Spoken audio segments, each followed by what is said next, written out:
welcome to the Five Heart Podcast. I'm here with Patrick and Nate McHugh, who just joins as we're doing the intro. And how you guys doing? I'm great, Nathan. I haven't seen you in forever. How you been, man? Good. How are you doing? It looks good. At first it looked like you flipped me off because everything's blurry. Oh yeah, no, thumbs up. Yeah. Okay. Perfect. Well, John, how are you? How am I? Yeah. Well, it's been a tough day. The headache's been over the top, and my memory is shit. And tomorrow morning I go in for my first Botox treatment. Where at? Well, I guess they do like 15 shots right on either side of your. What am I doing? On either side of my eyeball. Okay. I've asked. Well, I look like Kenny Rogers after this is done, and I've been told no, it's in a different area. So I'm sure that some people are disappointed. I don't really want to look like Kenny Rogers. He's not exactly my favorite old country music. You want to look like 1980s Kenny Rogers, not 2015 Kenny Rogers. That's true. That's true. He had. You got to know when to hold them. You got to know. Not really. A little bit cheesy for me. No, very cheesy. I love the old the cows are dying thing. You know, all the cows, the women are leaving, the cows are dying. There's much alcohol. I love Jesus, that kind of stuff. Okay. Where's my notes, for God's sakes? You know, right before this, I watched Connor at Corn Crazed, and he had on Adam Carricker, and they may be still going. I don't know. They have like 400 people on that thing. And Adam Carricker did answer some questions about Scott Frost and what he thought happened to Scott Frost. So if you want to hear about that, go ask or go watch Connor's and Adam's. What did you hear? What did I hear about Scott Frost? Yeah, from that recording or that live show, whatever it was. What did you hear about Scott Frost from Adam? Well, I think Adam related some of the things that when he was dealing with Scott that were on a first name basis, I guess.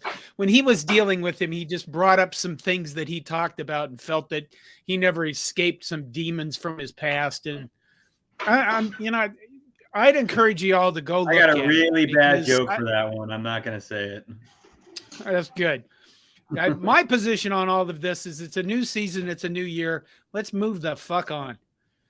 Sounds good. You know, because did you guys watch any of the interviews from Big Ten Media Days? Snippets. Just a couple of clips you see on Twitter. I think maybe someone shared on Slack the link to the whole video, but I have not seen the whole thing. I was watching half of it, and then all of a sudden in Slack, I got something from John saying, "Why are you not in here?" And I'm like, fine. He's like, are you for the last second? I'm like, well, kind of, because I'm watching this. But anyway. Okay, Matt Rule, I think it was the first question, or maybe the Husker Online has a video. I might do a reaction to it, but there is a person who asked some question about Wisconsin, playing Wisconsin and being on the field praying, and then the next day, was Keisha incident happened where people were shot? I don't. Or was the day before? I honestly don't. I think it was the day before, and then the game. Next day was the game, and then they prayed halfway. You know, at which Nebraska has done since time immemorial. Anyway, I mean, you know, so it's. But it meant a lot. She was getting it meant a lot to them. So it was though. Honestly, if you were at a press conference and you got that question.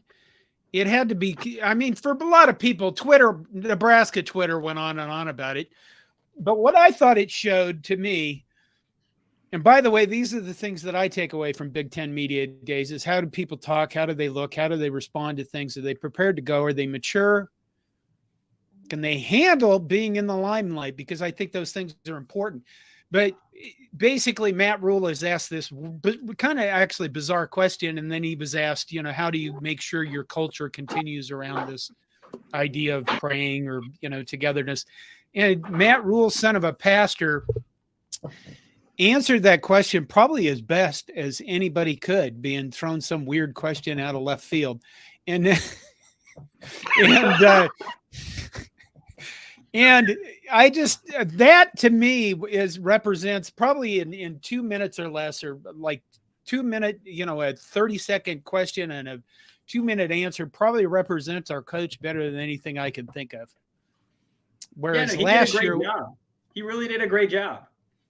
Yeah, he talked about his vision. Honest answer. It sounded like it just came from the cuff, from the heart. It wasn't pre-planned. He didn't have to sit back and go, well, we do this here. It wasn't anything like that. He was pretty earnest in his answer. It was nice to see, but that's what we've been seeing since he got here. Okay, and compare that to, I've been going back and forth. Andy Ketterson, he'll come on Monday night with me and Todd and talk about his experience at Big Ten Media Days. But he talked about the fact that Jim Harbaugh showed up like 15 minutes late. And then Jim Harbaugh was asked a tough question, and he just hemmed and hollered through it about nil and all this stuff. And I think that, I don't know, I guess one's won a lot of games. He can get away with that kind of shit. But did you pay attention to any of the other coaches? Yeah, Harbaugh does what Harbaugh does. He's going to go up there. He's going to be odd. He's going to be weird. He's gotten to the point where he's beaten Ohio State 2 years in a row, winning record, college football playoff. Like, he's gotten to the point where, like, he can really just focus on probably, I'm guessing he thinks he can just focus on what he needs to work on, or what he needs, what's important to him and everything. You go to so many of these media days, it gets kind of boring.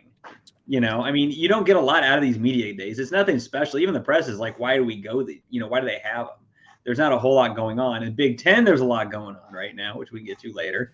But, Harbaugh, he just got suspended. He doesn't want to deal with any of this. He's got his own crap to, deal with. He doesn't want canned questions, coming to him on a regular basis. And if he doesn't want to answer a question, he's probably not, because he's at that point to where he's seasoned enough in the Big Ten coaching community that he can get away with it, whether we like it or not. So I want to know what Nate thinks. Yeah.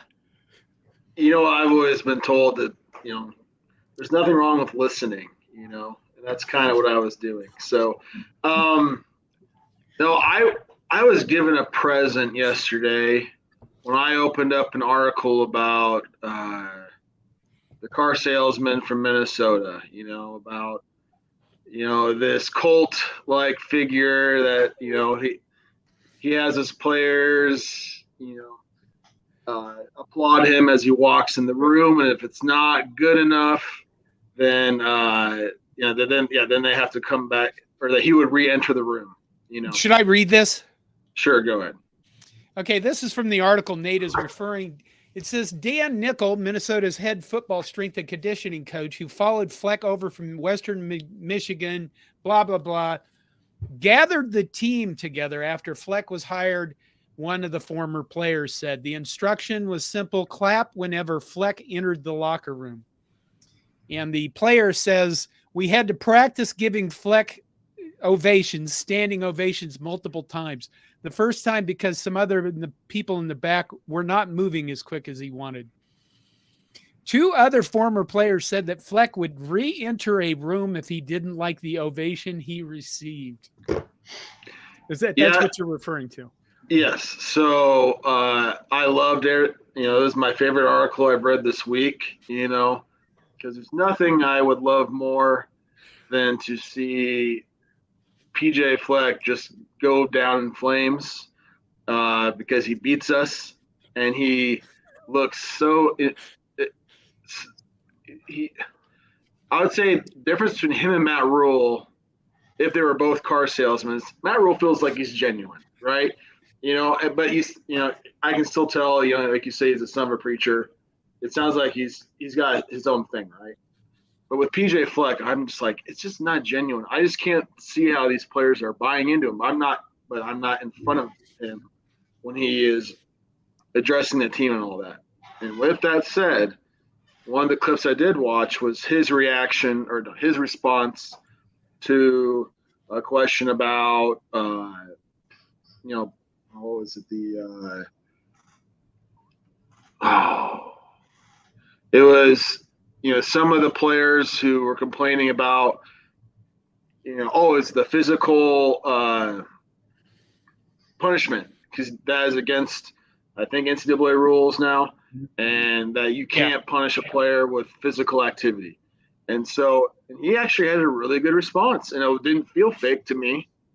Like he said, we got 6 different ways that somebody can respond or can bring up an issue anonymously. And so that was kind of my biggest takeaway. Is I was hoping for the downfall, because we're bringing Northwestern down, and maybe bring Michigan down a little bit, and then bring Minnesota down since we played them first, right? I thought this is our chance, right? And so I was super pumped about that. And then how he responded, and a lot of his players that have come to his defense. So I don't feel so great about that now. So are you disappointed? Kind of, I know. I just like the idea of all these institutions just failing. I don't know, in some way. So I've always been just burn it all down. So that's not very Big Ten-ish of me. I know that. I'm supposed to. Well, that's the difference between you and me. You're a burn it down guy, and I'm a burn it up guy. As you have a sign behind you that says "Love, Sweet Love." So that was not my pick. And it looks like some saint, maybe I don't know who. It's some religious. It's Mary, yes. On top of you, you say, "Let's burn it down." Let's just burn it down. And it's funny. My wife kind of made fun of me as I was talking about something else, about burning down the institution. And I'm like, oh wait, I'm Catholic, right? And that's like one of the biggest ones, right? So it's kind of I'm like, yeah, I get it. So but as far as PJ Fleck goes, I was hoping to see the end of him, but he's probably going to beat us again this year. And moving forward, we're going to Fong Ray. One of our commenters, Fong Ray Reldman, says, "Never thought I'd live to see the day that a Nebraska fans hated a Minnesota coach from his teams beating them all the time." Congratulations, Nate. Good job, Nate. No, I want to put a different spin on this. The whole standing ovation thing. I told this to my wife, and she said, "I do that to my preschooler sometime." Mm-hmm. She is a preschool teacher. Yeah, she's a preschool teacher at church, and she said she will do this to her preschool children to make sure that they're paying attention to her, and that she is there, the one that. And I thought about this, and I thought, I would like to do this myself. If I enter a room, you guys give me a standing ovation, and if it's not good enough, I just come back and do it again. What do you guys think of that? I'm never in a room with you, so why not? We're going to arrange things differently. We're going to arrange the whole. Your wife is right. Like, and honestly, I'm a PJ Fleck apologist on this podcast. I'll fully admit, if he ever recruited me, I wouldn't go there because his style is not my thing. But it's effective, and he's got a way of doing things. It's very straightforward. It's very rigid. There's not a whole lot of flexibility for Fleck. But what he does is effective, and he's proved that. Is he going to win the Big Ten? Is he going to beat Ohio State and go on? Probably not. Look where he's at. But he recruits, and he develops, and he makes teams that win. The clapping thing, honestly, until you get more context, straight off the bat, it does not look good. But it's probably more along the lines of the way your wife described, and that's what I thought of. It's like it's that getting your players in a mode that you act a certain way, you do a certain thing, you are alert. I am the coach. I walk into the room, clap. It's the same. Same thing. Some coaches, some people, they walk into a room, you stand up. Some people call it an ego thing. It might be a little bit of an ego thing, but it's also a discipline thing. Especially when you're dealing with 70, 80, 90, 100 plus players all in one room. You got to get all their attention. They're making sure they know you come in. When you come in, they all do the unison clap. Yeah, Nate. It doesn't sound fun. It doesn't sound great, but it works.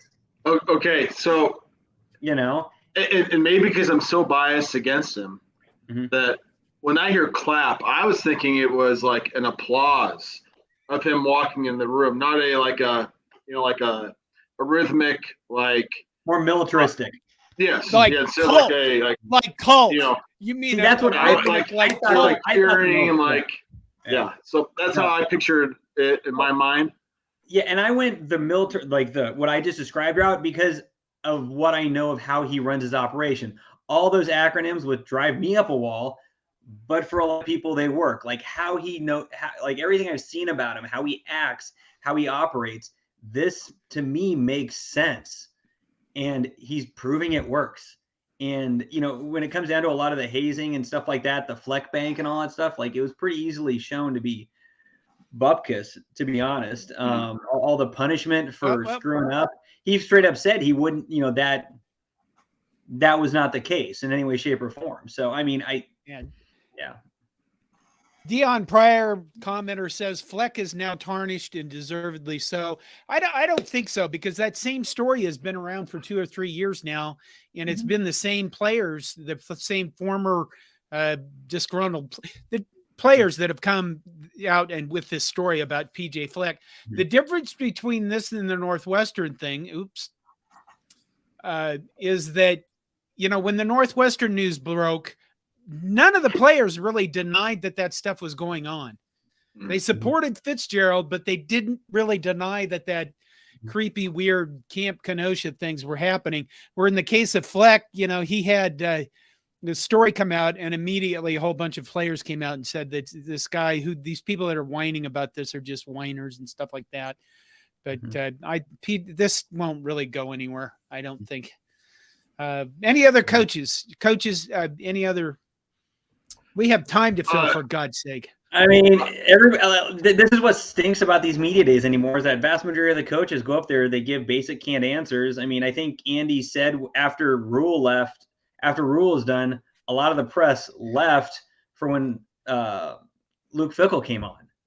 That and shocked me. Coach, totally revamping Wisconsin. If I was him, I would be peppering him with questions about how this offense is going to work. He's bringing the air raid to Wisconsin. Why are we not talking about that more? Why are people thinking they're going to win the Big Ten West?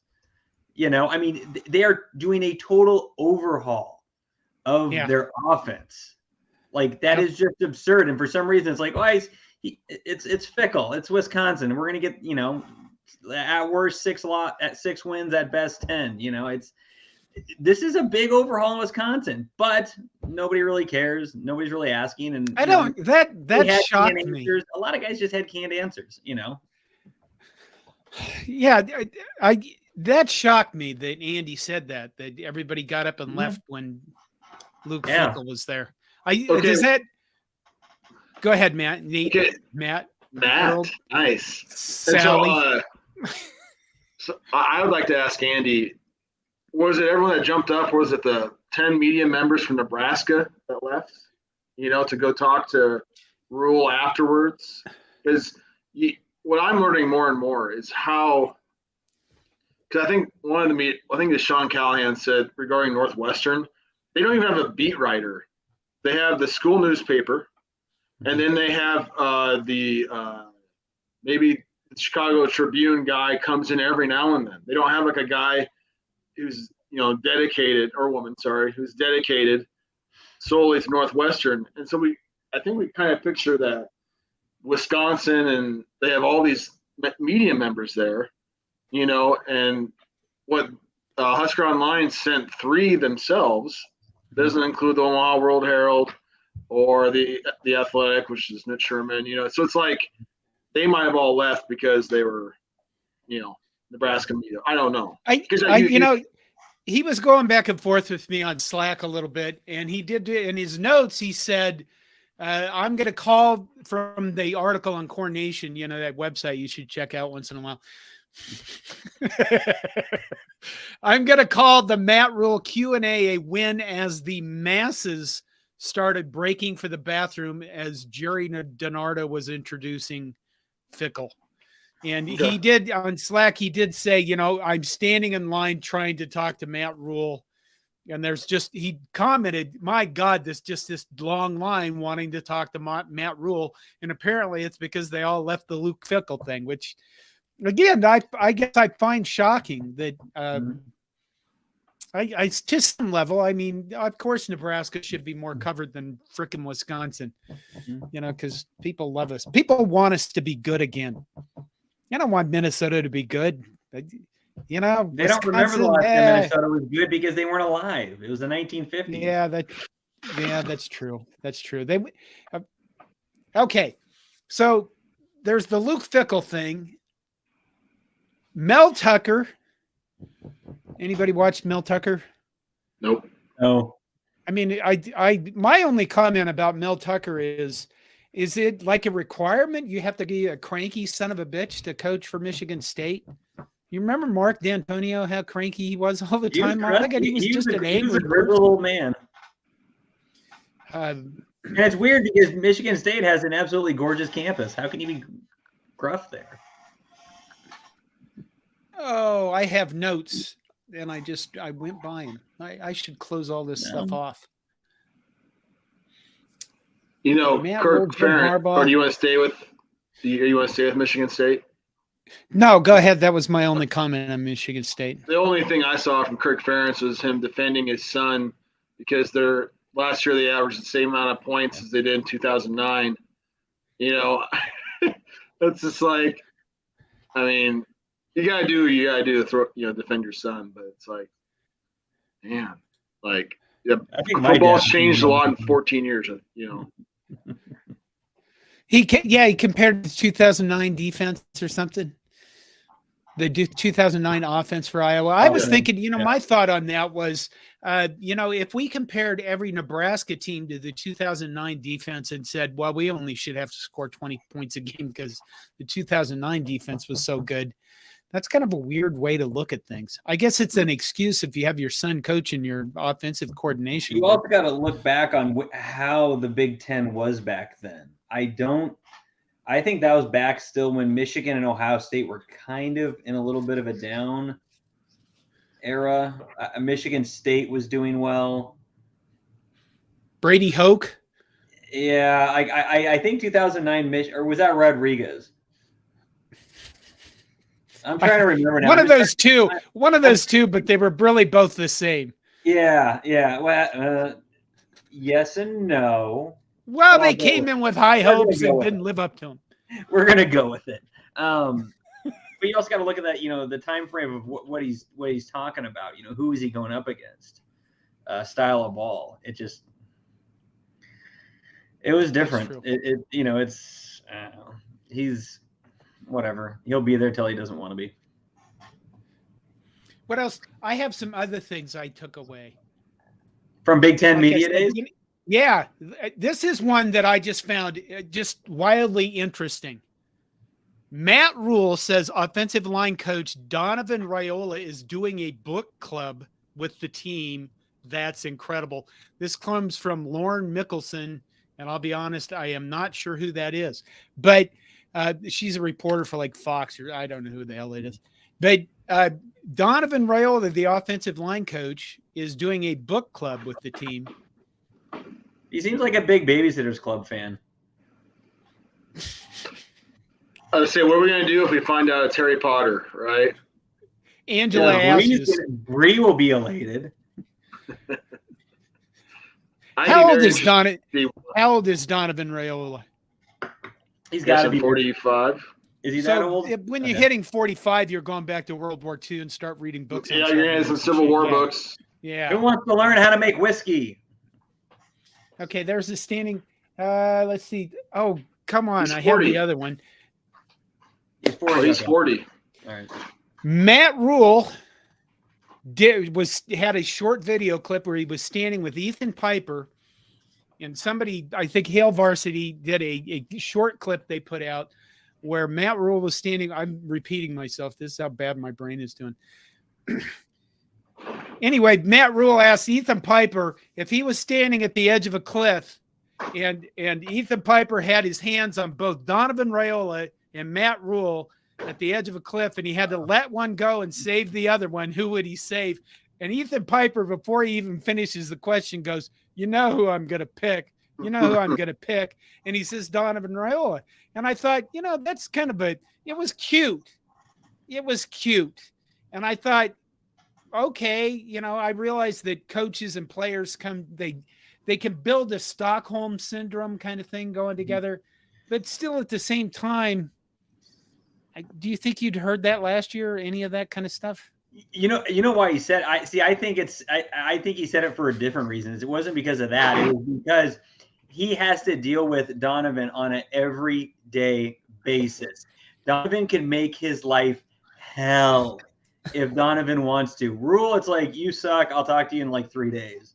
I got a million other things to do. Donovan rules that guy's life. Of course he's going to save him. Donovan would make his life hell if he didn't. Well, that's the real rational answer. That is true. Let's see. Jeff the Sims interview. Anybody watch that? No. No. Oh my God. Day, dude. I'm sorry. We are too cynical about this stuff. It's time to get ready for football season. What did Sim say?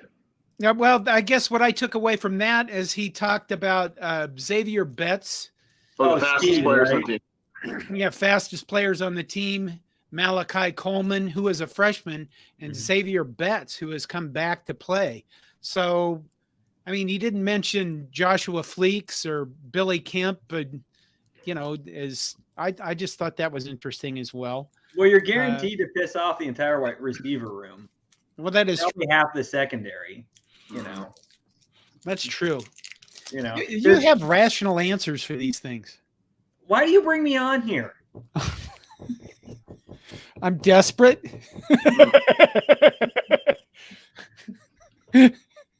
That's a good answer. Okay. Fred Sacco says, last year it would be, who would you throw off the cliff? And that would probably be correct. Let's see. I have some more starred questions. But do you know what? What? If people would have asked that question, or if that question was asked to Nebraska fans last year, they would have thrown Donovan Raiola off the cliff. Yeah, they would have. Yeah. That's true. We would have in a heartbeat. Yeah, or Ben Hart, one of the two. Interesting. Good point. Earlier, Bone-Led Fort Cornfed says, why did Harbaugh only get 4-game suspension when the punishment is 6? Nate, you're the lawyer. Well, it's called a plea deal. No, it's I assume it's because it actually doesn't hurt the team because they want Michigan to be good. They're going to play 4 games, so they're probably going to be favored by 25 points per game. The opening conference games against Rutgers. I mean, what he bought what, some hamburgers or cheeseburgers for some recruits, I think, and then lied about it or something, Which, in all honesty, he probably did forget. Yeah, it's like he seems like the type who just not remember any of that stuff. But whatever. He got caught. So why he got 4 instead of 6? I don't know. I guess maybe I've never looked at the technical allegation and whatever they're quote charging him with. If Kevin Knight was here, he'd know it to a T. Yes, he probably, and he would be annoyed that we didn't. Yes, that's true. Why don't you hate Michigan like I do? Well, I did a separate video on Michigan and Jim Harbaugh. Fongwei Reldman comes back with a question. Now that Colorado is joining the Big 12 again, I personally would like to see Nebraska also join so that they play teams that are geographically closer and I would argue are more fun to watch. Thoughts? Yeah, if we want to play football that doesn't matter anymore, yes, we should go back to the Big 12. And if we don't want money. Yes, it's and stability. Yeah. No, I actually, I get the mindset because I miss playing Kansas and Kansas State and Iowa State, and I do, and Colorado. But I think that if you are in one of the top 2 conferences going forward, you gotta be happy with it. No, I feel honestly, and he brings up really the only, in my mind, decent argument to move back, but it's not worth the 20, 30, 40, $50 million pay cut we're going to take in the future yearly to move You're back. thinking that the Big Ten might be $100 million a year. I think the Big 12 is going to be 30-some million. The difference between like the hypotheticals of the Big 12 and Pac 12 are going to be absurd. It's like 30, 40, $50 million difference in the long run. Why would we ever give that up? Like not to be greedy, but like you can argue till you're blue in the face on moving to the Big 12. There is no good reason to move back. James Marshall says going back to the Big 12 would be like leaving your wife and then hooking up with your cousin. Which, well, that's a mindset too. Anyways, that's a mindset. Well, 1 second. Back to it. Having institutions burned to the ground. The Pac-12. Okay. The Pac-12, right? Oh, those poor guys. Yeah. I'm going to miss the Pac-12. I'm going to miss the Pac-12 so much. Sometimes, I think, I don't know. Anyways, I guess 2 years ago, was it 2 years ago that the Big 12 said, hey, Pac-12, we should team up together. And the Pac-12 is like, now we're good. And now the Big 12 looks pretty good. And the Pac-12 is essentially crumbling to the ground. And I love to see it. I do like watching like Pac-12 After Dark and think in those games. Well, dude. And so it's like, I love it's like, go ahead. The rumors toward the end of the day is that there will be another Pac-12 team joining the Big 12 later this week. They're saying anything from 1 to 3 more teams. And I think Stuart Mandel made the best comment about this when he said that the Big 12 is going to get more money for Colorado, which is the worst possible team, than the Pac-12 would have. You know what I mean? The comparison of value there that Colorado is going to get out of making that move is horrifying for the Pac-12. And that's with Colorado comes that's the terrible. Denver media market. The Denver media, I know cord cutting is a big thing, but those media markets still matter, and Denver, it's a pro sports town, but like that call it, the Big 12 needs that. And as a lot of people said today, Dion has connections in Texas. He needs that recruiting ground. Take that for what it's worth. Fongwei Robman isn't letting it go easily. He says, you want to see good football or be part of a money grubbing machine. And hey, as a Nebraska guy, Fongwei, if you really cared, you would have started complaining back in 1984 whenever the NCAA lost their fight against the universities for the television rights. It was 1982, but 82, yeah. Yeah, in the 80s. Yeah. You should have started complaining back then. This is long gone. Long gone. Dion Pryor says, I hate every school and everything about the Big 12's backstabbing bastards, which, I'm not going to disagree with that. He's not wrong. MK comes in and says, what happens to Washington and Oregon? It seems like they're net accretive to the Big. I honestly, I would guess that if there are more teams joining the Big 12, those two are part of it. I kind of poo-pooed a lot of this earlier. I thought this really isn't going to go anywhere. It's just people making waves over the summer because there's nothing going on. But I mean, when you keep hearing the Pac-12 couldn't get a media deal done, and I mean, you kind of got to, you have to do something. One of the comments by I think one of the Colorado officials was that, sorry, did I miss something? Oh, there we go. All right, sweet. Yeah, good job. Sorry, John. This is just that's okay. This is the kind of support I get from people. You get Nate, who wants to burn everything to the ground, and you get me, who just kind of splashes cold water on things. And so, anyway, I think one of the Colorado officials did say that they wanted to be a part of ESPN and Fox, and that is what the Big 12 is all about, which is kind of foreshadowing what was probably coming down the pipe for the Pac-12. In other words, neither one of those brands were most likely going to be a part of it, or at least not in any meaningful way, is my guess. Because let's be honest, you have to be at least a Disney property, part of that, or Fox if you want any national relevance in your You don't game. think Amazon's right? going to do that for you? Do you remember the NFL games last year? No. Thursday night. They not only were the games against really, really bad teams, at least at the beginning, but the coverage wasn't that great. Like, No, it wasn't. I mean, That is it true. could get better. Yes, I'm not going to deny that. But I mean, when it comes down to your everyday college football fan, they want ESPN, they want Fox, ABC, NBC, CBS. You know, I mean, they want the big boys. You're not going to get anywhere without them. James Marshall says Colorado has more potential throughout their athletic program than most people realize. You guys agree with that or not? They're good at basketball, decent at Yeah. basketball. Their alpine ski team's really good. They've got good cross country. Nate, your turn. Well, He's too busy changing his name. anyways, Colorado football. They've been good before, you know, and so Clinton administration.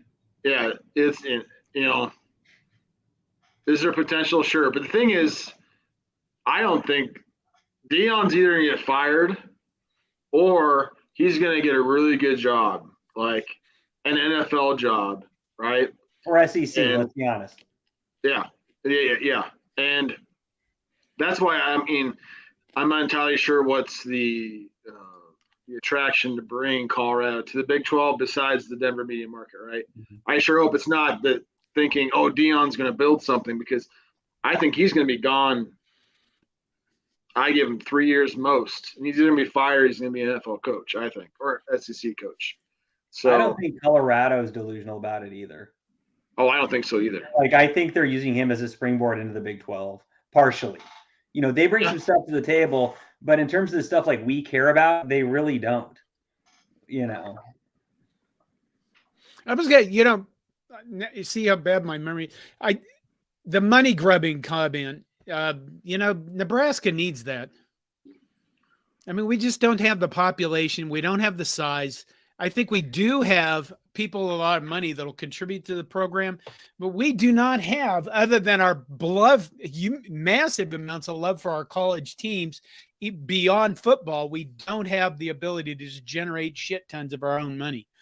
I think our athletic department is well run, one of the best run athletic departments in the nation. But the Big Ten, you know, I hope we stay in the Big Ten for the rest of my life, however long that's going to be. Yeah, maybe even Nate's life. You know, I hope I live until I'm 100, right? Anyways, so your friend Fongwei Reldman, I'm glad you get to say that every time. He said, yeah, here we go. Soon Deion's going to have a full roster full of 5 stars. Yeah, but my understanding is they don't even know how they're going to pay him yet, like to pay Deion Sanders, like to be the head coach. That was a big deal. He got hired. Don't you think that, like, have they not figured that out yet? Or I'm not sure. I just know when after you signed the contract, they're still like, yeah, we'll figure it out. You know, or the money's coming. I think, yeah. And so I'm sure it's fine. I did find it interesting. Here's another thing. Big 12 Media Days, he had foot surgery, which, if you think about it, why didn't he go to that? Because that's not a serious. I mean, that's an you know, like he wasn't in the Big 12 yet. Or I'm sorry, not Big 12. The Pac-12, the Pac-12 Media Days, he missed because he was having surgery on his foot. That's something he could have moved around. Why didn't he go? I guess the writing was on the wall. Yeah. Get that surgery now. How do they keep this secret? It's Colorado. Nobody talks because nobody cares. You know, yeah, but Deion does. He's not stupid, though. Well, remember, you can find him, you know, if you remember that. Fred Sacco says they can barely pay a Deion. It's an incentive-laden contract. Maybe they can pay the players in weed. Honestly, that when you mentioned how are they going to pay him, that's exactly what it came to my mind. Don't pay the players in weed. Let the players sell weed.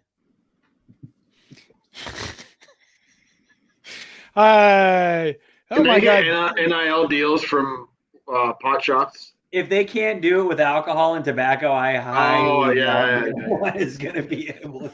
Yeah, you're right. One of the things. Okay, let me ask you this about Big Ten Media Days, and then we're going to go on. Is there anything that you saw that changed your mind about the season? Anything from any coach, any team, anything whatsoever that made you kind of change your outlook about what's going to happen this season with the Big Ten? Or have you guys even started really thinking about this?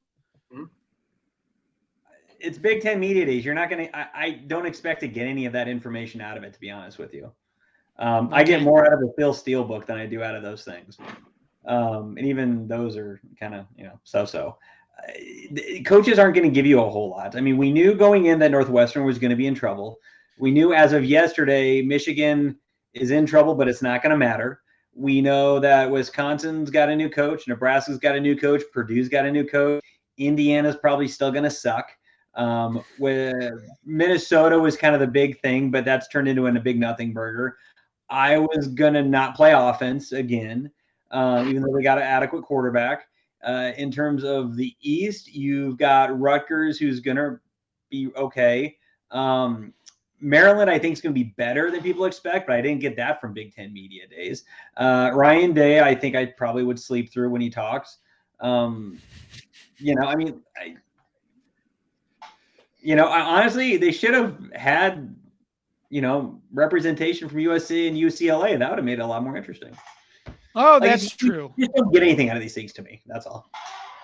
Did you, Don, did you get anything out of this that changed your mind on the Big Ten or any of the teams in there? The Luke Fickell thing when everybody got up and left, that just shocks me. But does that change the view on his team? What's that? No. Yeah. I don't think so. And that's all that matters to me is like the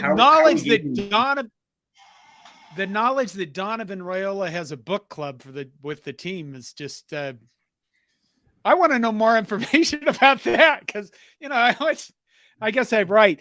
We are the weirdest. We have to be the weirdest podcast. You should see if you can get your books into his book club. Oh my God, you're right. You should. Holy shit! I'm writing that down. Yes. I'm writing that down. Send Donovan Raiola copy of Been Dead. There you go. There you go. All right. Where was I going after this? We were done with the Big Ten Media Days. Thank God. We are done with Big Ten Media Days. I don't think there's really, I like I'm glad that Andy went. I think he had a good time. I think he met some people. Yeah. I think that's the most important part of Big Ten Media Days is networking with people and meeting them in person, because he did say he got the chance to talk to Trev Alberts and Tom Chattel, and Trev Alberts didn't punch him in the face. So I'd consider that a win. Andy didn't get kicked out. That's a win for everybody. That is true. Okay. He told me he was going. I'm like, you might get kicked out. I don't know. This is probably not the most popular topic either. But if you guys paid attention to what's going on with Nil. With what? Nil. Name, image, and likeness. Name, image, likeness. In the Congress. That just recently happened. Go ahead, John. What exactly about Nil? Well, Congress is getting involved. I thought about doing a standalone video on this because I know it's not really people's favorite topic, even though it is an enormous influence on where college football is going. And Tommy Tuberville, if you remember Tommy Tuberville, is one of the co-sponsors of a bill for Nil. And that whole thing is that they would be regulated. They first were going to be regulated by their own corporation that was going to have board members that would be former players and things like that. But they've since changed it to be regulated by the FTC. And when I mean regulated, I mean regulating nil contracts and regulating like the transfer portal, control of the transfer portal, things like that. And I don't know. They What want do to you make guys- it to where all the state rules and regulations mean nothing, which I think the state of Texas already said F you to. Like, I mean, that's a How big could- part of the bill that Tuberville and Mann are pushing through, is that they want to nationalize this whole thing. They want the U.S. government to be involved with this whole thing because they think it's a mess because enough people complained about it. And this goes back to my whole thing of do it right the first time so the government doesn't have to come in. Okay. Government's done this before in the past. Hopefully it doesn't go too far because there are some states with not great NIL legislation, but some states with really, really good NIL legislation. And I think we should keep it at a state level right now until, honestly, something really, really bad happens. Now, Jim Harbaugh at Big Ten Media Days did say he asked the question, is NIL really broken? Shouldn't we give it a chance to work itself out a bit? Which I thought was an interesting perspective. But let me ask you this, and commenters, this perspective. And I said, I think I'm still going to do a different video on this because it's probably not going to be that popular, but it does belong for somebody to talk about it. Do you think the NCAA purposely fucked this all up so that it would become such a mess that they could go, please, Congress, help us with this? I don't think intentionally. You don't? Because they had 3 or 4 years where they knew they were going to lose the legislation. Yeah, they knew they were going to lose legislation, but you got to also remember how the NCAA has been almost the decade leading up to this. They went from a very strong, very bullyish attitude, constantly going in, monitoring programs. They went hard against USC. They got in trouble for some stuff they gave USC. Same with Miami. They're almost like picking on them intentionally. And after that, it's almost as if the NCAA lost a lot of their teeth. You got to remember, like, the NCAA is run not independently. They are run by the presidents of the universities, so it's kind of a weird organization. And I think with the NCAA losing a lot of its power, a lot of its teeth, having a lot of losses, at least in the public opinion over the past 10, 20 years, I think that led to them not being able to deal with what was going on in the NIL marketplace. That's my view. Nate, the lawyer. You know what? One of the worst parts about being a lawyer is people throw that out there, and then they I feel like that my answer is supposed to be more informed than it is because it's not very informed. I usually think that with a lot of these organizations, it's more incompetence than it is any ill intent, or you just have a lot of different opinions and powers going in different directions. And it'd be hard for me to think they screwed it up on purpose, hoping Congress will, quote, fix it. Because part of me thinks, and I shouldn't speak for anybody, but no matter what, like, where in the political spectrum you are, but if you are a college football fan, no matter where in the political spectrum you are, I would have a hard time thinking, oh, thank God Congress is here. They're going to fix it all. I don't know. I just don't think the university's ever going to, they're not going to allow Congress. I don't think it's going to pass or it's going to get signed. I doubt it gets out of committee. Yeah. So I doubt it gets out of committee. And Manchin's got a lot of pull, and hypothetically, Manchin's got a lot of pull. Tuberville doesn't have anything. Yeah. Okay. Brian Hula says NIL isn't the problem. Transfer portal is a problem. Ooh. Part of this bill would require that athletes were at their institutions for 3 years before they would be eligible for the transfer portal. Do you guys think that's a good idea or not? We're talking about two different things, and that's part of the problem. One of the best quotes, one of the best explanations of this was by Stephen Godfrey, one of my favorite writers out there. Right. As you guys know, Stephen Godfrey of the Split Zone Duo, he said, a coach that he talked to put it this way: we don't have a problem with NIL. We don't have a problem with the transfer portal. We have a problem with NIL and the transfer portal. They both came around at the same time. All of a sudden, coaches and university had to deal with these basically together. and they've been lumped in together because the media likes to lump them in together. But they're two vastly different things that you need to keep separate. Do they both need to be worked on and fixed? Yes, of course, but keep them separate. They are two separate things. We need to keep them apart. Unfortunately, because of circumstances, they get lumped. Dion Pryor says Sorry, something John. needs to be done to get it under control, or teams will just buy national championships. Put that up again. Oh, sorry. They've been buying national championships for decades. They have. It's just legal now. I mean, That's why the South is doing so well. They've been doing it, but it was everything that they were doing illegally, they're doing legally now. And the Big Ten, I mean, yeah, whatever.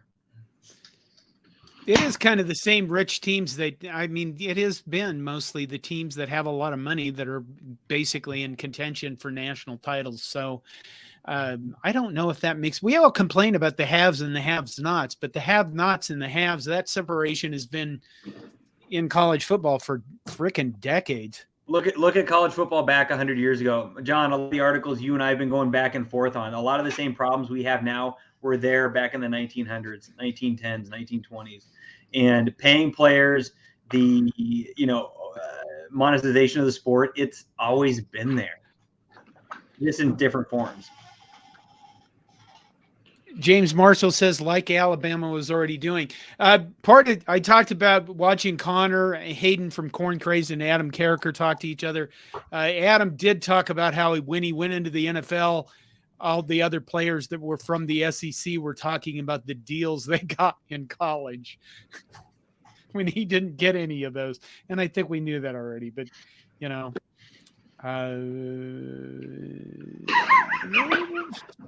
which one are you laughing at?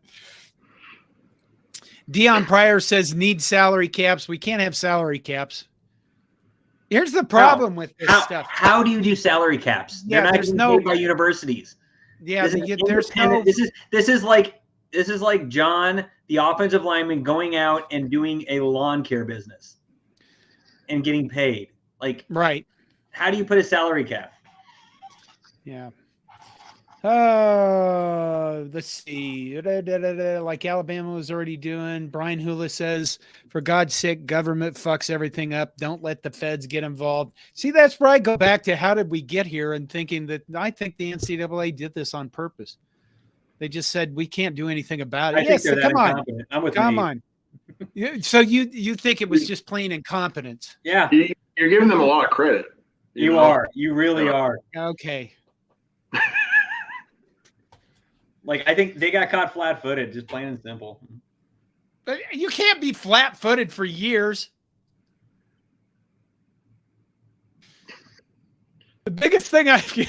Have you seen Indiana football? Okay. Yes, I have. And one of the things I was going to say about Big Ten Media Days is Tom Allen getting up to speak. And I just, oh, God, those poor bastards. I shouldn't feel, I hate Indiana. And I don't really care for Tom Allen either. But I don't wish ill against him. No, but there's been some weird animosity between Nebraska and Indiana for some reason. For no reason. I think it has to do with Ross, but it's like it's more on them, and I don't know. It's weird. It's weird. I have to make a note about isn't purposefully the incident isn't purposely screwing up. You should get Dan Beebe on here. What? You should get Dan Beebe on here. What's he doing nowadays? Send him your book. Yeah, send him your book. For God's sake. What kind of night it is. They're just incompetent. Okay. Oh, my God.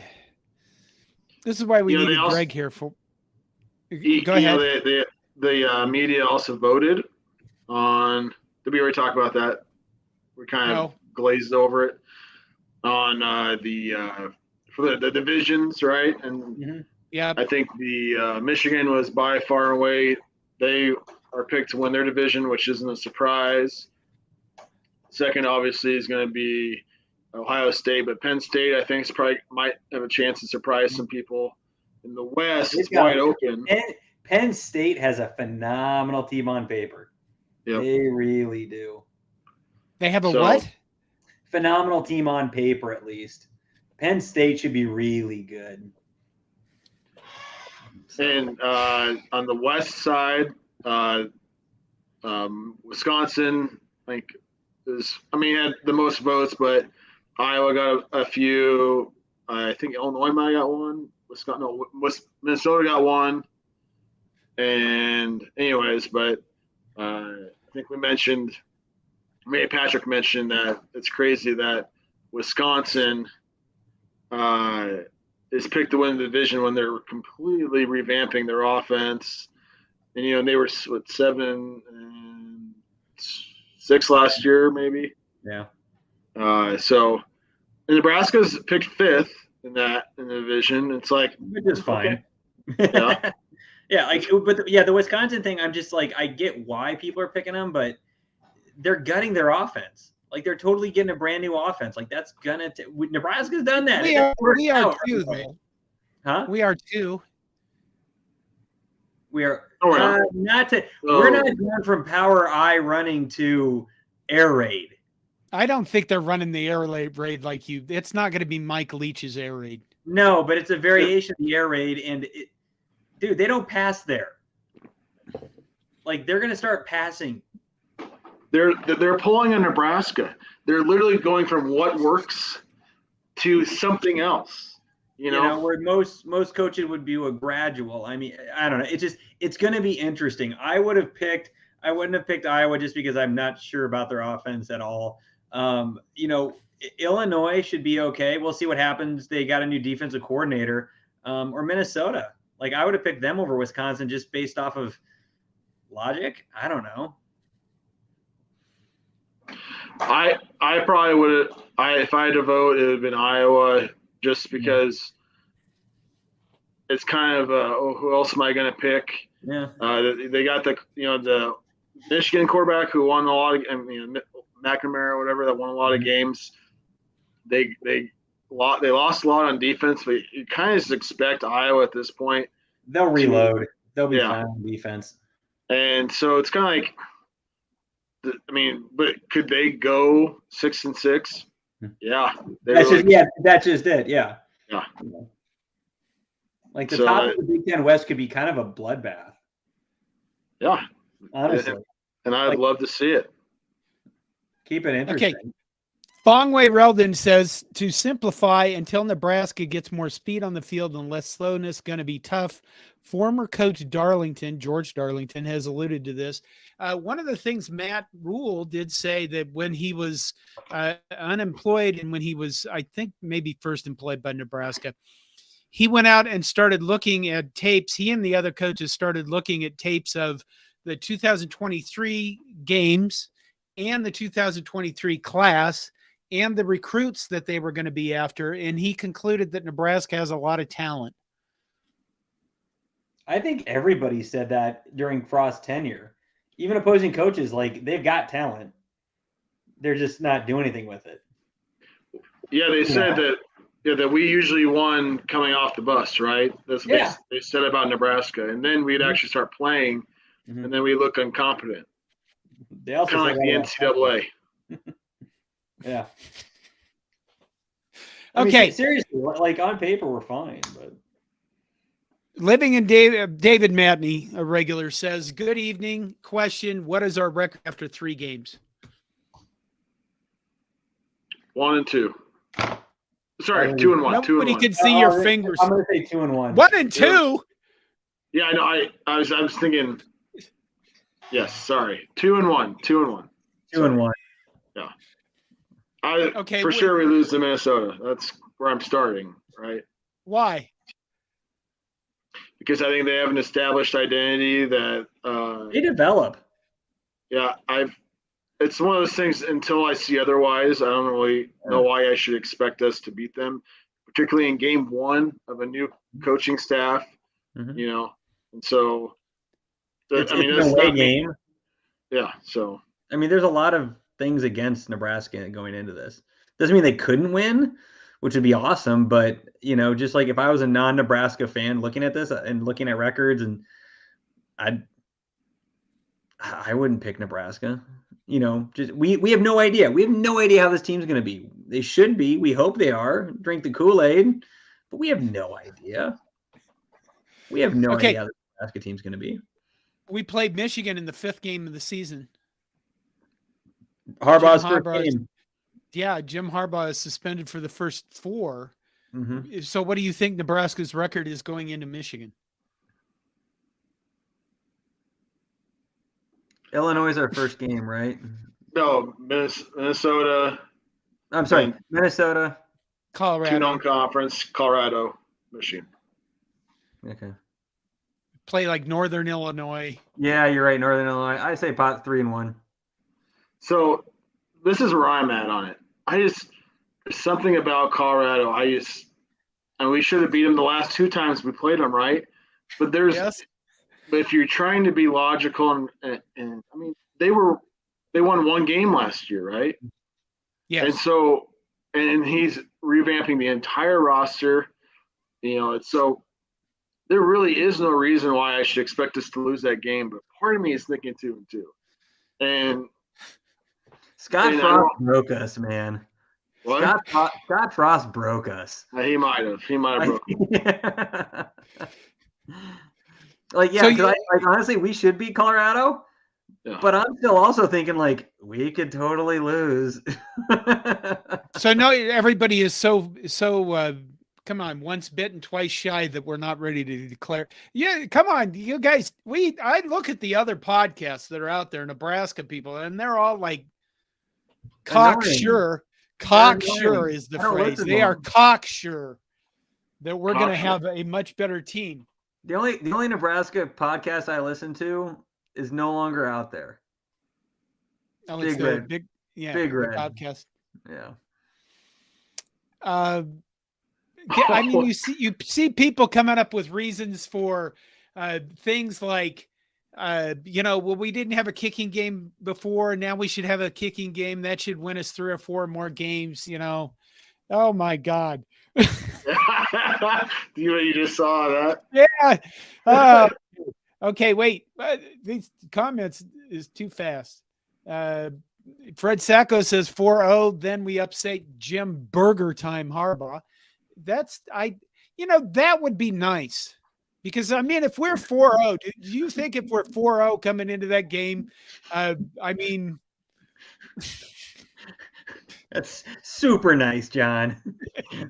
Man, if we were 5-0, come on. It's a speculation. That's what we do, man. You guys are less ready to love again than I am. True. We haven't died. That's true. I'm sorry. We have different views on life. I would say that if we beat Minnesota, I expect that we start 4-0. I mean, because then that would give me the indication that the team is better and that we should be able to beat a bad Colorado team. Mm-hmm. Well, also think of the psychological aspect if we do. If we do beat Minnesota, just psychologically what that would do for the team moving forward. We could very well be 4-0 then, just because they've got that drive and will to win that we have not seen in a long time. There's not that, as they say in Georgia, there's not that dog in them. We have not seen that in forever. And only way you get that is by winning. Brian Hula says, you don't think the element of surprise by PJ not having included what to prepare for isn't an advantage? It's a huge advantage. Yeah, that's true. And they have a rough idea of what they're going up against. Yeah, I mean, but that's their advantage. Offense. Or that's our advantage. Their advantage is this is our first year in a new system, first game in a new system. You can practice and scrimmage all you want, but once you're once the bolts start flying, then You never know what happens, right? It's an advantage, but part of me thinks it's an advantage for about a quarter, right? Yeah. And then you just play football. Here's another thing. Where has Minnesota beaten us? Won in those games? It's all been in the trenches. Yeah. Like, seriously, people don't think about Minnesota plays well in the trenches. PJ has adapted that team to the Big Ten. They have dominated at the line of scrimmage. If we're not ready to go, then we're not, I mean, that is true. And John, how do you think we start? Huh? I have the same thing. I think we'd have a hard time beating Minnesota just because I say I'm not ready to love again. I think it's going to be interesting. Obviously, I'll be at that game, and I think we'll have a tailgate. But you can't just I guess if I put on I drink a bunch of Kool-Aid and I put on my more positive outlook, then I can't do it. I really can't. I just I think it's just a dog been beaten too much. And when I go out and do polls, and when you go out and see comments from people, I think other than just pushing, yes, we're going to be great and we're going to be fine, I think you find that Nebraska fans most of us are in wait and see mode, and maybe we're going to be better off mental health wise. Well, it's better than being anti. Think of all those. Well, that's true. Forget this. I'm not coming back till these guys figure it out. Just sit back. Just be patient. You don't get your heart broken, but you also don't totally detach. You just kind of sit back and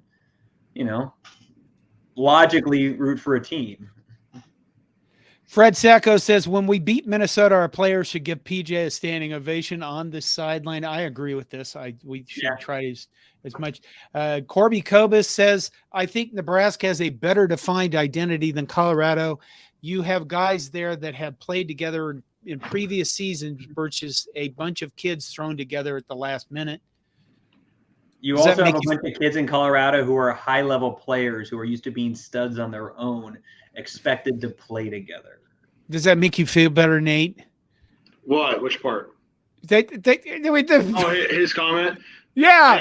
I mean, I would agree with him. Yeah, it still goes back to the fact is I understand if you just look at it logically that we should beat Colorado, but after all you've watched over the past 2 decades, you can't tell me that we don't lose to Minnesota and that, oh yeah, by the way, at least we're going to start 3-1 going into Michigan, right? Because we got Colorado sitting right. I mean, we packed the entire stadium in Colorado and we still lost. I mean, it's like Nebraska fans are doing everything they can to will this program back, and I'm just not there yet. But like I said, if we beat Minnesota, my perspective on the entire season changes. I think we're going to lose to Illinois. That changes. Things like that. In reference to Patrick's comment that on his screen that says John wants to know what love is, Justin Rogge says love is the new Green Bay legend. From your lips or your comment to God's ears, or however that comment goes. James Marshall says Logic left after Solich. It may be back in town. Logic left when he hired Solich. Oh my God. You're going to start that this late into things. All right. Is there anything else we need to cover? There was Breakfast Gate. I think there was a big nothing burger that blew up on Twitter. And, the honest to God truth is you stay off Twitter for a while, you realize that the world is a healthier, happier place. John, it's X. Oh, God. Whatever that is. I want to enjoy Twitter. I really do. But I used to be able to use like TweetDeck or Tweetin and see all my lists and comments from people I wanted to see. Now I go on Twitter and I just see shit flying all over the place and I get discouraged really quickly. Send Elon your book. Let's be honest. Elon probably read the book. Yeah, he probably has. He probably has. I keep waiting for that phone call. Do you have an audio version of that? No. You People should have have told Nate. You should have Nate do the audio version. Nate, you should read it. I think everyone would rather hear John. Okay, I'll be honest with you. I have been asked that many times, and the honest to God truth is I cannot read that book without breaking down a lot.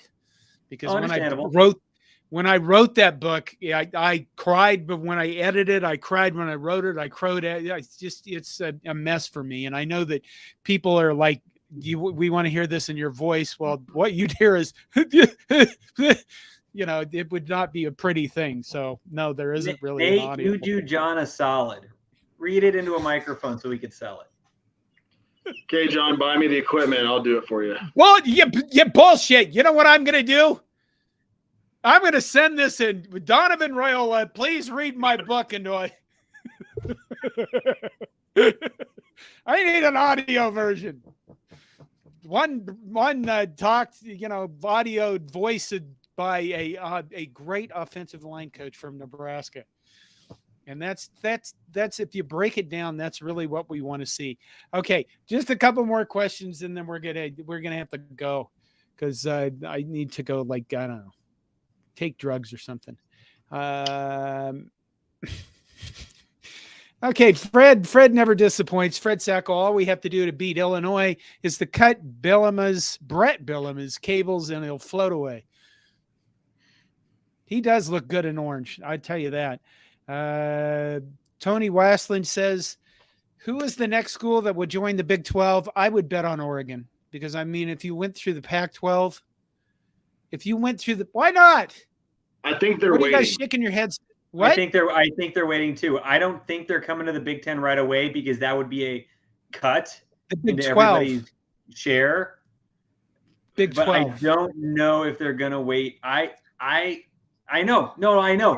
Because everybody thinks they're going to the Big 10, or I know they want to go to the Big 10, but that means the Big 10 schools are most likely going to have to take a cut in payments, right? If they come in. I don't know if Oregon. I think it's going to be somebody like a Utah. That's what I was thinking. Or Utah, maybe one of the Arizona schools. Somebody mentioned something like one of them will surprise you, so maybe like a Wazoo. I don't know. You know, I think if I had to put money on it, it'd be Utah or Arizona, but probably Arizona because of basketball. And that's because remember the Big 12 commissioner said a couple years ago that their future expansion is going to be, you know, basketball is going to be a focus. Another one that keeps getting bounced around is UConn. But Tony Waslin comes back with Big 10 schools aren't taking a pay cut for expansion. Nope, they're not. They're not. All right. David Matney says maybe the AI can do John's voice. I actually had a Google AI do that, and there is possibly a book out there somewhere with a Google AI with my book. I don't know. I haven't. I took out my distribution for everything and put it back into just Amazon because it's really hard to manage. It's hard to manage a book being distributed to Apple, Barnes & Noble, Kobo, which is Canada, and then across the entire frickin' global environment because I have fans in other countries across the world. Anyway, we could probably. I think we're going to wrap it up. All right. Say goodbye to all your fans in Liechtenstein. Goodbye, fans in Liechtenstein. There should be an outro to this. What the hell is it?